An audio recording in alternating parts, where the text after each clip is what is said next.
Hey, good morning. Good morning. Sorry, I was trying to catch us on for some reading. Um, but I wanted to tell you a little story real quick about one of my close friends and some of the inspiration I had for writing one of my books, Hood Dad, Good Dad.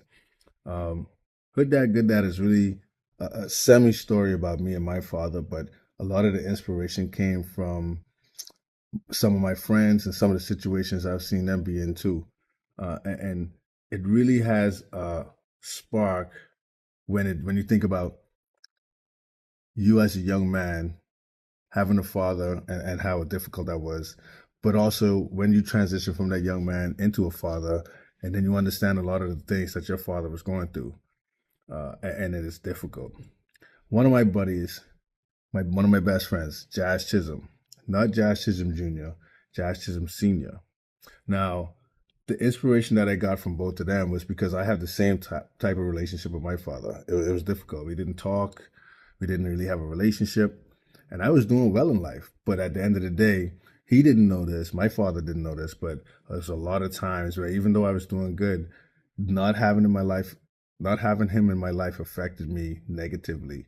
Just the thoughts. It wasn't that I needed nothing from him. It was that I just needed to talk to him. I just needed to know that there was an open, that I could have an open communication with him if I needed to. That wasn't there. Like that's a piece of me that was missing.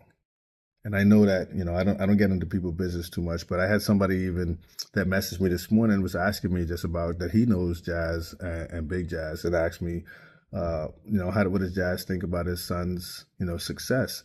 And I told him this: my boy is the most proud father you know.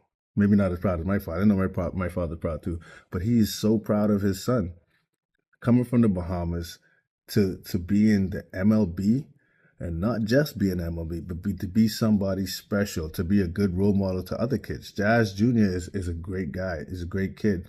And I know that for me, not having a relationship with my father held me back from the greatness that I'm starting to achieve in life.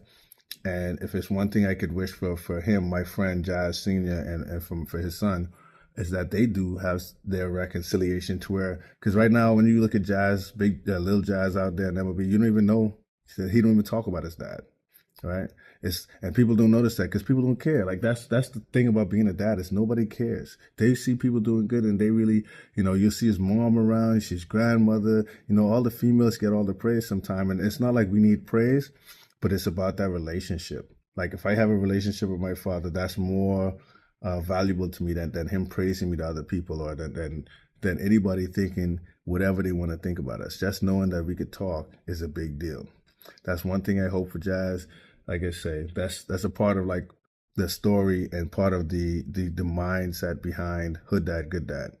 Get the book. I'm gonna send one to Jazz too, big and small, and let's pray for them. Let's pray for them to have a good relationship. Let's pray for all the fathers to do better with their relationships with their children. Some of us already, in the mode and doing what we got to do, but I feel like it's not the norm. It's not the norm, especially for a black father. Black and brown fathers, we have it tough, and we have to get over a lot of obstacles to be who we need to be, right? And that's what we got to do. I would like to encourage y'all to do that. So if there's anything we could do, make sure you pray for these fathers out there that's trying to do good by their kids. All right, get the books. They're pretty good.